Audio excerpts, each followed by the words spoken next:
भिक्षां देहि, भिक्षां देहि। प्रणाम महात्मन। कल्याण हो। देवी, हम बहुत दूर से आए हैं और भूखे हैं। तुम्हारी कुटिया देखकर इस आशा से यहाँ आए हैं कि हमें कुछ खाने को मिल जाएगा। अवश्य महात्मन, आप यही ठहरिए, मैं आपके लिए यथासंभव भोजन लाती हूँ। देवी, हम यात्रा से क्लांत हैं, हमें विश्राम की भी आवश्यकता है।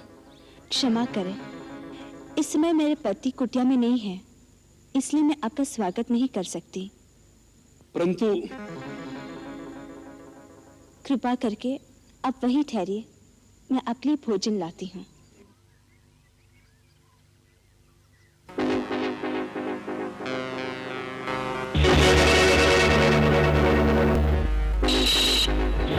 आपसे विनती है, किसी भी परिस्थिति में राम भैया के आने तक आप अपने चरण इस रेखा से बाहर न रखें। मुनिराज, मैं आपके लिए भोजन लाई हूँ, ये लीजिए। ले आओ देवी। कृपया आप ही को यहाँ आना होगा। अब तो हमने आसन जमा लिया है, यात्रा से थके हुए हैं, बार बार उठा नहीं जाता। जो कुछ देना है यही ले आओ। भगवान, मैं इस सीमा से बाहर नहीं आ सकती, आप ही को कष्ट करना होगा। देवी, तुमको आर्य कन्या नहीं लगती? द्वार पर आया हुआ अतिथि भगवान का रूप होता है और तुम हमारा तिरस्कार कर रही हो। नहीं नहीं अतिथि देवता, मेरे वहां न आने का कारण आपका तिरस्कार करना नहीं। वास्तव में मेरे देवर मेरी सुरक्षा के लिए एक सीमा की रेखा खींच गए हैं और अपनी शपथ देकर कह गए हैं, मर्यादा की सीमा को त्याग कर बाहर न जाना।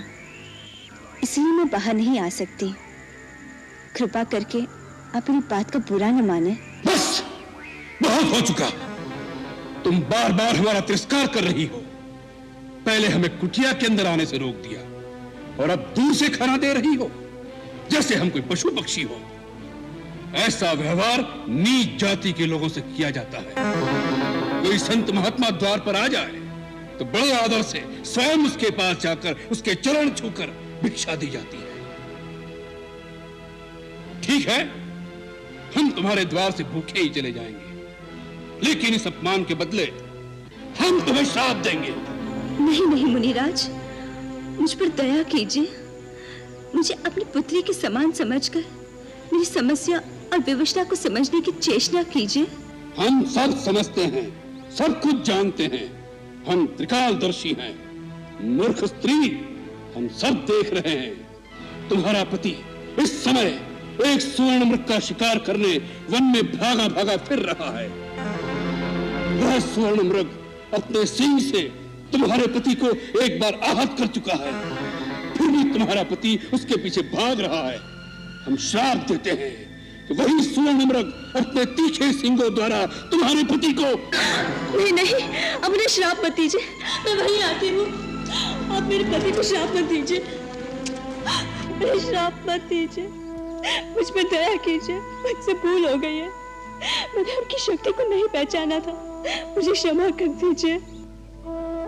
जाओ कन्या, हमने तुम्हें क्षमा कर दिया।